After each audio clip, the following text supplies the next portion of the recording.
বিসমিল্লাহ। অনেকে তো অনেক কিছুই অনেকভাবে খেয়েছেন, আর পটলটাকে এভাবে কেউ আস্ত রান্না করে খেয়েছেন তা আমি জানি না, হয়তো আবার হয়তো কেউ বা কেউ খেয়েও থাকতে পারেন। আজকে আমি ডিম দিয়ে পটল দিয়ে আস্ত তেল পটল রান্না করব। তা আমি এখানে ডিমটা সিদ্ধ করে নিয়েছি। এখন ডিম এবং পটল দুটোই আমি ভেজে নিব আস্ত একইভাবে। আর এখানে রেখেছি শিলে মশলা। এখন এই মশলাগুলো এর সাথে বেটে নেব। এক পাশে আমি ওটা ভেজে নেব আর এক পাশে মশলাটা বেটে নেব। কড়াইতে তেল দিয়ে দিয়েছি, তেলটা গরম হয়ে গিয়েছে। এখন আমি ডিমগুলো দিয়ে ভেজে নেব। ডিমটা ভেজে উঠিয়ে নিয়েছি, এখন পটলগুলো ভেজে নেব। পটলটা ভাজা হতে হতে আমি এখন মশলাটা বেটে নেব। মশলাটাও আমি শিলে বেটে নিয়েছি।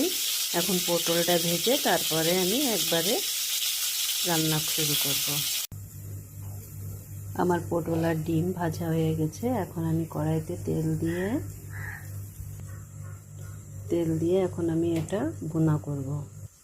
একটু পেঁয়াজ কুচি দিয়ে দিব আর মশলাটুকু সাথে দিয়ে দিব।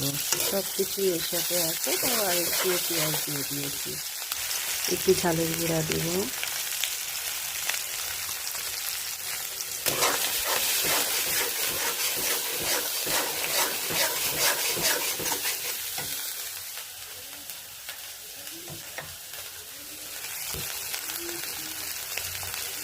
লবণ দিয়েছি, হলুদ দিয়েছি। এখন এটা সুন্দর করে ভাজা ভাজা করে কষিয়ে নেব। আমি কিছু আস্ত কাঁচা ঝালও দিয়ে দেব। এখন দিয়ে দিব ভেজে রাখা পটল আর ডিমগুলি দিয়ে অল্প পরিমাণ পানি দিব। ভালো করে নাড়াচাড়া করে নিয়েছি, এখন পানি দিয়ে দিব। দেখুন, দেখতে কত সুন্দর কালার হয়েছে, দেখতেও সুন্দর, খেতেও খুবই লোভনীয় হবে। আপনারা এভাবে খেয়ে দেখবেন। আমার তেল পটলটা রান্না করা হয়ে গিয়েছে। এখন আমি এটা বাটিতে পরিবেশন করব। দেখুন কত সুন্দর রং হয়েছে। এখন আমি বাটিতে পরিবেশন করেছি।